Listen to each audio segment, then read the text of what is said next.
I have to watch the highlight. I worked close to 20 hours. You fail very quickly in Singapore's very competitive landscape.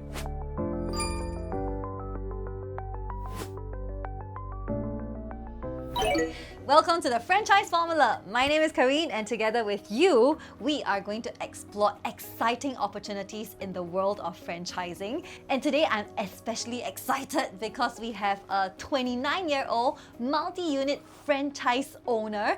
His name is Jaymes! Yay! Hello. Yeah, Jaymes, introduce yourself to everybody. Okay, hi, my name is Jaymes. I'm currently 29 years old this year, and I have 3 Subway restaurants currently. So you are 29 years old, but you already have 3 Subway restaurants. Means you're already earning a lot of money. The profits per store actually depend. It varies from store to store and things like that. So making a living, what I can say is making a living. Not really making a lot, but making a living, yes. Okay, that's really good. So today, because I feel that we have Jaymes with us, and you have already multiple units of franchise already, right? So we want to ask you about your winning formula. Yes. So the main thing, I think for you, you started, when did you start franchising actually? I started franchising at 26 years old, 3 years ago, right smack in the middle of COVID. Yeah, right smack in the middle of COVID. Okay. And was it, is it 26 years old, so it was not fresh out of school? It wasn't fresh out of school. I was working for, say, about almost 2 years already. I was based in China. I was doing logistics. I was doing business development for a logistics firm in China. I came back for Chinese New Year, and yeah, I got stuck. I couldn't go back because of COVID. That was in 2020. Yes. So in 2020, then I was in limbo for about 8 months. I was waiting for COVID to pass. They were telling me it's going to pass soon, I can go back to work soon. But come to end of 2020, I realized that it was just going on and on and on. There was no real answer as to when I could go back to work. So in China? In China, yes, in China. So the company and I decided that they couldn't keep me anymore as well. So I decided to look for an opportunity elsewhere. I tried to look for jobs actually, but because again it was during COVID, there wasn't much positions available. Yeah. The only thing available then was safe distancing ambassador. If you remember, the government actually supported a lot of people. They did a lot of that, so that was essentially the only job available to me then. Nowhere else, nobody was hiring, and even if they were hiring, I had to take a huge pay cut, and there wasn't much prospect. It was maybe a dead end job there. So I came across an opportunity to own a franchise for a very minimal fee of just 20k. So $20,000 and you did your own franchise for the first time? For the first time. So I guess during COVID again, they were trying to bring in franchisees aggressively, hence they launched this program. And this is how I joined into a franchise business, and this is how I got started back in 2021. Yeah. I see. So would you say that with $20,000 in your bank, you would be able to start a franchise business and then succeed? Definitely, you can definitely start a franchise business with just 20k. But again, the company will have their own requirements. You have to go through the interviews. You have to be selected for the position and things like that lah. But to succeed or not, this again depends on your own hard work. It's not something where you can just put in the money and you expect it to just roll by itself and you expect to collect money just every month. No, it's something where you have to put in the hours, put in the effort, put in the hard work, in order to really see rewards. So it's not a bed of roses when it comes to franchising, does it? It's because in my opinion, if I were to envision franchising, I would be a business owner. Definitely. Of a known brand. Definitely. Well-known brand. And I'll be sitting in front of my computer, doing the accounts, and then ka-ching, a lot of money inside my bank. Is that how it is? Okay, if that were really how it is, then the franchisor will have no need for us.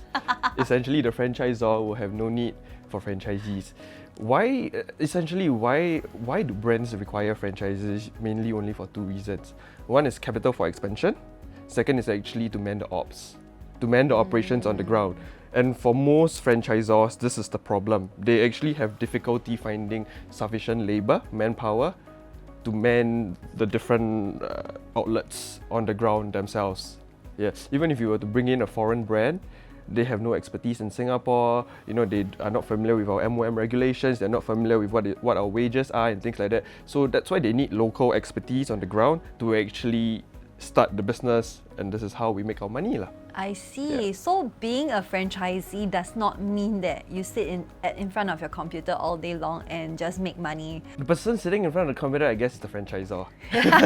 The person sitting in front of the computer and making money, I guess, will be the franchisor, because we are the ones on the ground putting in our effort, putting in our time to make money for ourselves and the franchisor, because ultimately we pay royalty. Now you got me really curious about being the life of a franchisee. So you said that for Subway you have three units yes. already. The first one, when did you start? I started it 2 years back in Okay. May 2022. May 2022. So you started your first Subway franchise in May 2022. And how was it like? Describe a day at work. My very first day, Yeah. I worked close to 20 hours. Why? Because I had no idea what I was doing. I had no idea essentially on how to run a restaurant. It was my first day of operations. Okay, you take it as running a restaurant. You know, it's not so easy where restaurant operation hours is maybe 9 a.m. to 10 p.m. Yes. But I have to come in maybe 2 hours earlier. I have to prep. I had to prep. You know, So you did all the prepping? Yeah, I did all the prepping myself. Of course, I have to be hands-on. I have to do everything myself. I had to bake the bread, I had to bake the cookies, I had to prepare, the egg mayo, the tuna. Where was your first outlet? My first outlet is in Ang Mo Kio. Ang Mo Kio. So Yes. Ang Mo Kio friends, you probably might have seen this hardworking soul from 7 a.m. until what time? From 7 a.m. we close at 10, but when you close, you don't actually close. Why? Because we had to clean up, we had to wash up, we had to prepare for the next day. So this is actually really what life is like in F&B. So, and that was then when we were just starting out with fresh staff, with new staff who had no idea what they were doing as well. You know, you have no idea what you're doing, I have no idea what I'm doing. It really is just trial and error as we go, and that was how the days from 12 hours became 20 hours a day, because everything was done inefficiently. There was no formula, there was no, we did a lot of repeated work. You know, we essentially we could have thrown the rubbish first before we mopped the floor, but take it as we mopped the floor first, then we throw the rubbish, then we had to mop the floor again because we dirty the floor again. Something like that. So, we had no idea what we were doing in that sense. Actually, now as you're describing, I also didn't know. Correct. I You see, cannot you picture. have to throw the rubbish. You have to, wash your dishes first. Then you throw your rubbish. Then you mop the floor. That is how I learned it lah. But essentially, I mop the floor first. Then I go and throw the rubbish. Then I go and wash my dishes. Then I had to throw the rubbish again. And then I had to mop the floor again. So you just think of it, this is what I meant by inexperience and things like that on running a restaurant. So this is how my first day became a 20-hour day. And then subsequently, was it also like that? No, it got better. Of course, it got better because I learned how to. But for the first week. First week I died. because again, this is my own business. I'm not bound by, say, like MOM, where it's 44-hour work week and things. If I really stuck to a 44-hour, means my team, they stuck to a 44-hour work week. I had to allow them to go home. Also, that means in the first week of starting Subway, you worked 20 hours per day and your team worked 44 hours Of course, a week. they helped me lah. I mean, not exactly 44, but their legal terms is 44, but if they want to do more yes, for they you, can that help. is Yes, they out of their own goodwill lah. But you don't have a maximum cap to how much you can work. If I myself as the owner stuck to 44 hours, my restaurant will not open the next day because nothing will be done. Yeah, because nothing will be done. So essentially, the life of a business owner is where you are the ones doing more or less everything that other people do not want to do. I was the one washing the toilet because, I mean, if the staff doesn't want to wash the toilet, I want to use the toilet, guests want to use the toilet, I have to wash the toilet. Yeah, so essentially that was, this is the life of a business owner where you are the one hands-on doing everything yourself. So it's not all glam. It's not all glam. So again, this was why I decided to expand. Because again, you see, when I had my first store, I was just purely managing the store. Purely managing the store. I had no budget to hire excess. I had, my profits only allowed me to hire maybe say a team of 3, a team of 4 people. So your first Subway, you had 3 people. 4. Normally we rotate on a team of about 4 to 5 people, depending on full-timer, part-timer, the hours and things like that. And then you also had to be I had to be there. physically there because everybody was new. For the first few months, everybody was new. I had to make sure that I could trust the team knew what they were doing. Nobody came to work late. If they came to work late, my restaurant will not open. And so I had to be there every day, every single hour. that it was open, to make sure that everything was okay, to make sure that even the POS is done up right, like the prices tally with what I'm advertising. You know, I'm running basically everything in the restaurant.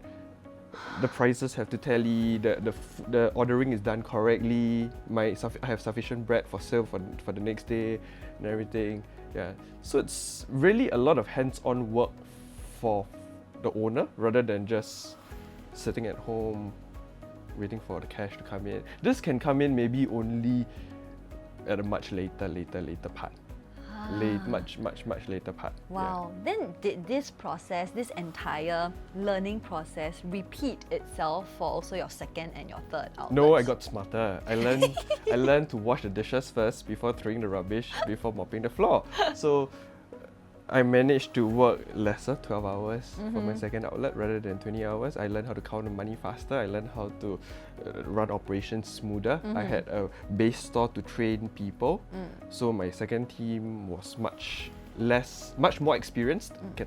Much more experienced. They were not as fresh as what I had in the on my first store where everybody was new. Even I was new. I had no idea what we were doing.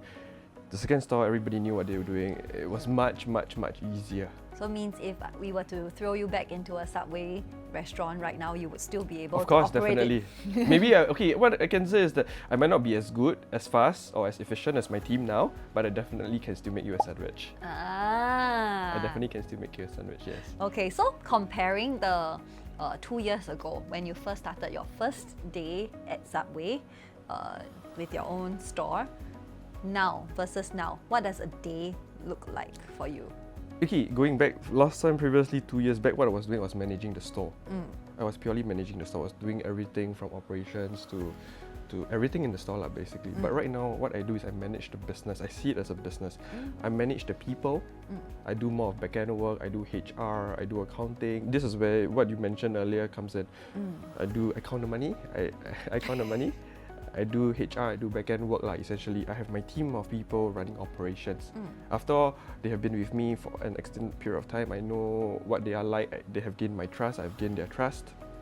We know how to work together. So I am able to take a step back from operations.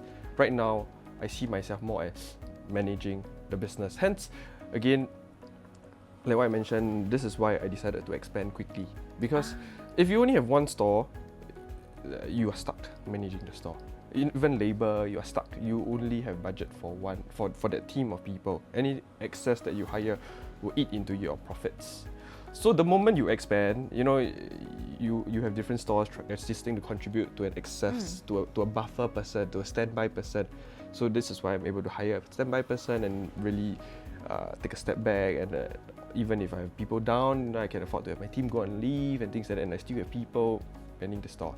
As compared to labor isn't as tight anymore as compared to when first store, one store, but more of managing a business now, where I can think of marketing campaigns, promotions, I can think of even company events for my team and things like that. So it's a completely different approach. Right now I'm more focused on how do I want to expand my business, how do I want to maintain profits, what kind of marketing I want to do. I go around visiting the store, I talk to my people, see what problems they have, what can I do for them, how to maybe improve things, bring in more customers, customer satisfaction, and things like that. Among all that you just said, the things that you do, what is the most challenging part of managing a business now? HR, it's still HR. It's still HR. PR, basically, how you want to manage the people in your team. My auntie A and my auntie B, they might not get along, but I still have to get them to come to work every day. So you have to manage your auntie A and auntie B. Correct, I have to manage my auntie A and my auntie B. I have to plan their schedules somewhat so they do not, they see each other less. They still have to see each other, but they see each other less. How to make sure that they are happy, they don't resign, they still come to work. They don't give problems to everybody else. So I would say my biggest problem is PR, is managing the people in my team still. Do you think that because you're so young, and then you work with aunties and uncles, do you attract also young people into the jobs? Okay, this one for F&B, we attract mainly students. For people around my age, maybe in their 20s, they normally have their own careers. They are maybe working somewhere else, a full-time job I don't really attract people around, in the 20s or 30s into F&B. Normally what we see are students looking for part-time and things like that, and the older folks where they stay upstairs, they want a job nearby their house. This is simple, this is easy enough for them. Yeah, air-conditioned environment. Yeah, and makes them comfortable. It makes them comfortable, yes. Yeah. Is it a challenge to manage people older than you? Okay, I previously found it very, very challenging to manage people because again, it's a simple thing like they don't read WhatsApp, they don't read team memos, they don't. Yeah, correct. It's challenging. So I think it's part and parcel of how you communicate with them. I think main thing is that they do understand. I mean, if you talk to them nicely, if you explain it to them nicely, they do understand what is the goal of the marketing campaign, for example, or how to actually do something correctly. But it's just that you have to take the time to go down or be it a phone call or anything to make sure that they understand, rather than just broadcasting it on WhatsApp and expecting everybody to read, everybody to understand. So it's more of a personal touch with the team to make sure that everybody is aware of what is going on.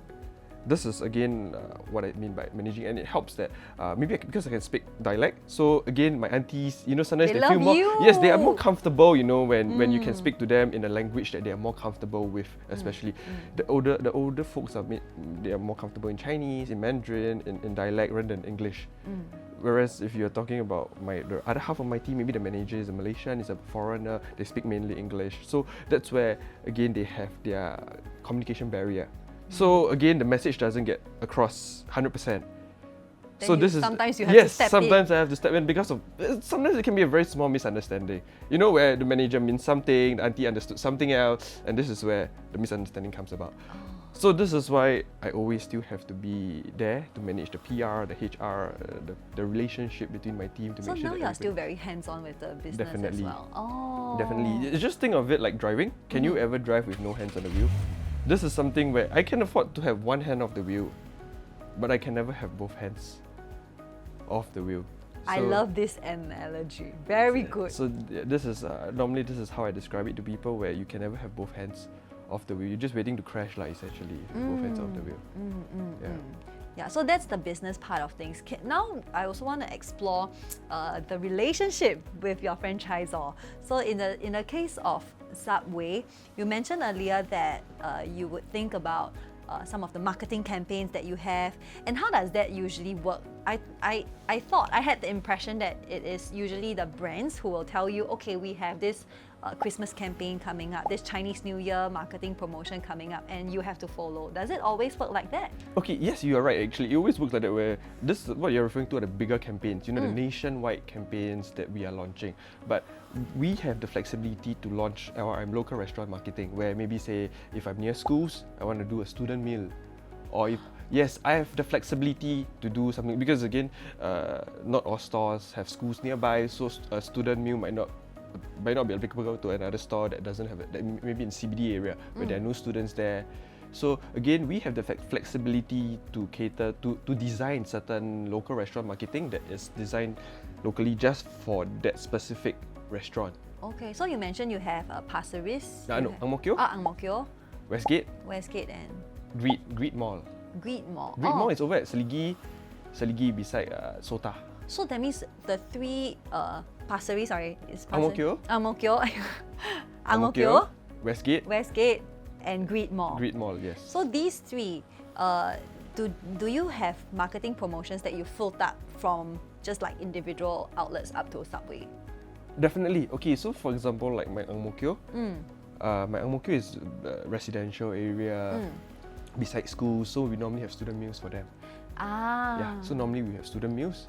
Then, for example, my Westgate is a smaller outlet, smaller footprint, only 4 tables, so not much. I don't have much space for dine-in. So essentially, for that one, I have promotion for takeaway. If you take away your meal, you get a free drink.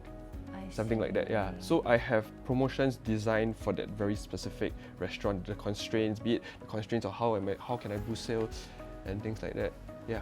So that means, look, Jaymes is also still very hands-on. Like he knows the profile of his customers in that area. So different areas calls for different marketing promotions, and it's on your own onus to also route it up and Correct. to suggest. Suggest, and you have to do up the posters. I mean, you have to design you have to design everything yourself. You have to think about how you're going to get it out to the masses.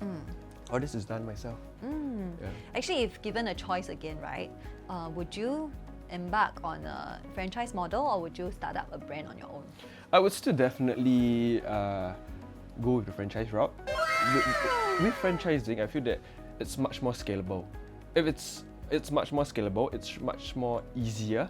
Why so? Easier in the sense that It's also very hard. it's also very difficult, but if you are starting your own brand, if you have no talent, when I say talent in the sense of like you cannot cook or you cannot do something special, you fail very quickly. In Singapore's very competitive landscape, you fail very quickly. Even if you have good food, another thing is that even if you have very, very good food, nowadays it's all about marketing, where you know how you engage influencers or how you engage social media marketing. If you have no creative mind for that, you are also very likely to fail. Which is what I've seen from friends. They don't do well, even though their food tastes great, even though when we eat, it tastes great, but they don't enjoy business. So this is why I feel that with franchising, you take that off your mind in the sense that the brand is established. You no longer have to think about branding, you no longer have to think about menu. It's just plug and play in the sense of the brand, while I purely run ops. So I will still go with franchising. I will definitely still go with franchising, even though I earn. What I can say is that maybe if I were to go with franchise, if it's Subway, for example, yes, they do take a cut of the royalty. They do take a cut with royalty. But I guess the brand does bring in sales as well. If you're opening ABC sandwich shop, I don't think I can do that kind of sales that Subway is doing. So if you're talking about net profit at the end of the day, I might still be earning more with Subway versus at ABC sandwich shop, unless you really are confident that you can get it viral, you can get produce good food, do great excellent marketing. Unless you're that confident, and there are people that can do that, and this is where starting your own brand is suitable for them. But for I would say normal people like me who have not much talent, I feel that franchising is actually the route to go. I see. Do you have peers around you who have also seen your success in franchise business and also put in their money into it? And how did that turn out? Okay, this one again, I consider myself to be very lucky in the sense that I was fortunate enough to have the savings, to have the opportunity. You must pass the interviews. The brands, you have to pass the interviews with the brand in order to even get selected as a franchisee. It's not like tomorrow I apply, that I have the money. It's not that I want to put in money in the brand. No, you have to be suitable. They have to deem you suitable to take you on as a franchisee as well. So again, I consider myself very lucky in the sense that I had the money, the brand. I was able to pass the interview. Same thing as getting a job. So pass the interview. I was able to find people in the sense of my team of people, and I had the brand trusted me and allowed me to expand. So again, it's really an all-rounder thing. So it's not so easy. I also have friends that come in and within a year they fall out. Why? Because the life they didn't like the life.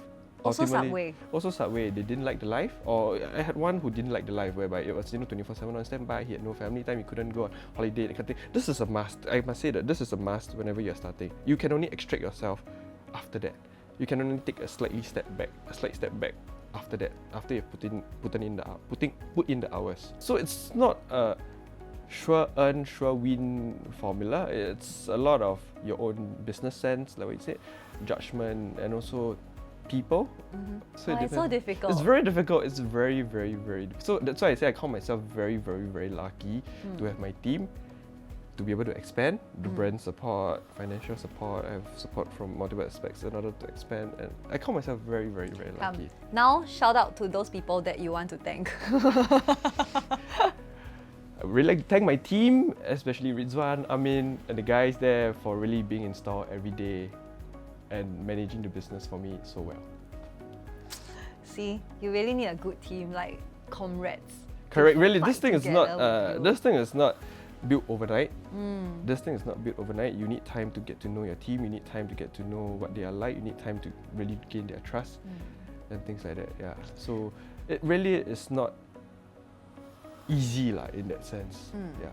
Okay. So this is why, again, if you ask me corporate versus running your own business, I would say the individual has to decide what it is, what does he want, what stage of life is he at, whether is he willing to make the sacrifices, put in the time, put in the effort.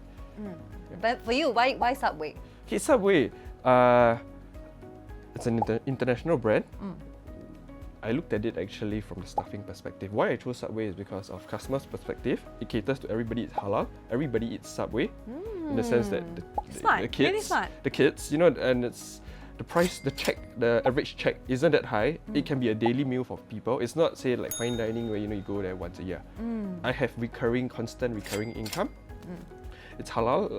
I can cater to everybody in Singapore. Known brand. From the stuffing perspective, there's not much cooking. There's no frying. You see, there's no frying. You know, it's not like in certain stores where the first thing the auntie asks you, aircon have aircon. The auntie will ask you, any frying, any hot oil. Okay. No, I have none of that. Mine is just baking. So I then do they're baking. okay. Yeah, then they are more inclined. I have a competitive edge over, say, maybe the nasi lemak store next door, because you have to fry the chicken wings. It works like that. It works like that because it's a more comfortable environment. You know, they are less likely to get scalded by burn. Yes. So it's a more comfortable working environment. So I looked at it from the manpower perspective as well, where these were positives in terms of attracting staff. Yeah, and I had a proper system. I had a uniform. You know, even if you go to your normal hawker, most of them, they are not in uniform. The aunties working there, you know, they're normally in their own home clothes. They have no system. The pause. So for us is that why I chose Subway is that they had a lot of positives that I like. Even for myself, when I was working there, it was, say, not a very difficult environment to work in. Yeah, it wasn't hot. It was just tiring. Yeah, but again, everything is tiring. Yes. But at least the environment that I was working in was pretty decent. Yeah. Okay, that's nice. Yeah. Okay. So I thought about it from all aspects, from all those aspects lah. So say it's not just anyhow plug a brand, Yeah. anyhow go, put your money inside. No, it doesn't work that way. If you do that, you're more likely to fail lah. More likely to fail. So what are your plans after this? Like, would you be opening more outlets? Definitely. Okay, because Subway is already everywhere and Singapore omnipresent. We have close to 150 outlets in Singapore now. So, like what I mentioned, in order to do well, you really have to choose a good location. So, of course, if a good location comes up, definitely I'll be open to exploring, to opening a new restaurant somewhere else lah. If not, then looking for other opportunities and things Overseas? like that. Maybe. Overseas is a very tough nut to crack because you have no local expertise there. And things like that. So even just across the border, JB, no, not easy at all. It might seem easy, but it's not. Then you need to start the whole research thing. You have to start the whole research. I mean, you have to understand the local environment. You have to understand what the competition is like. What are the local law? You know, what is the local law? And furthermore, the contracts in Malaysia are done up in Malay. So if you have no Malay knowledge, you cannot. Yeah, so it's not so easy to go overseas. It's not as simple as I have money, I go into Malaysia, I want to open business. No, it doesn't work that way. Yeah. Very insightful. I think you really are a businessman right from the start. Are you always like that already? Like since school, what did you study in university? I studied business management, but with a specialization in logistics management. That's why I did logistics upon graduation. But again, this is not so relevant. What I'm doing now, the school did not teach me to manage my aunties and things like that lah. So it's relevant but not so relevant in that sense. You have to learn a lot on the go. I had to learn really a lot on the go. I really had to learn a lot. I had to think about how I want to get my auntie A and auntie B to work together.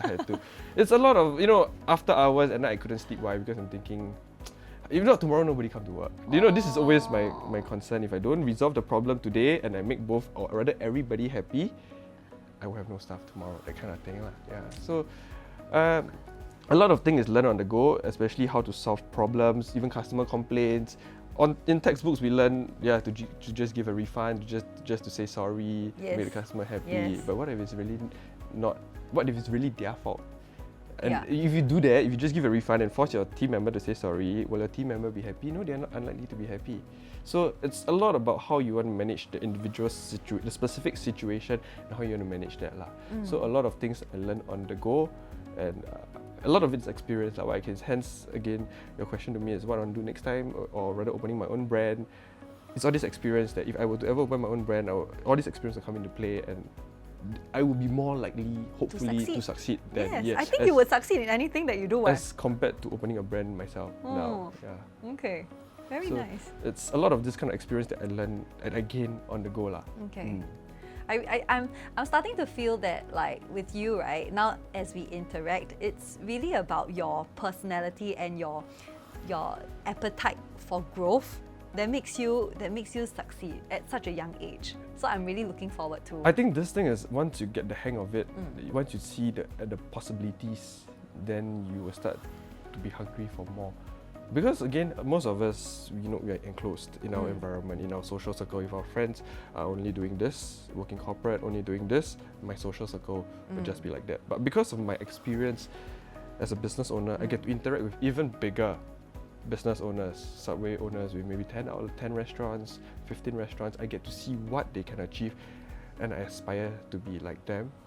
So this is why you get hungry for more. This is how big my world has become then, as compared to previously, where the world is just like that, where I'm working corporate, my salary is like that, my colleagues' salary is also like that, something like that. So you're just competing in You're that just competing, field. yes. But versus right now, where you see a bigger world, you get hungry for more.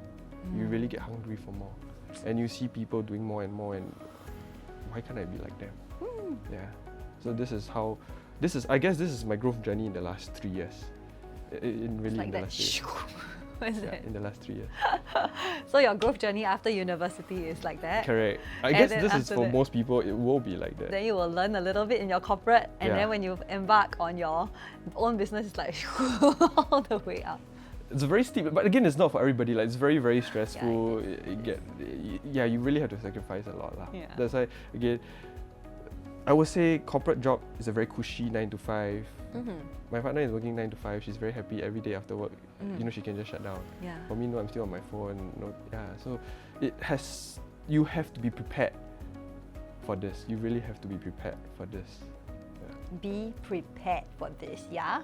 Okay. So Jaymes, in your entire journey from 2022 to 2024, working with Subway, franchising, what have you learned? I've really learned the ins and outs of managing a business, but with minimal risk.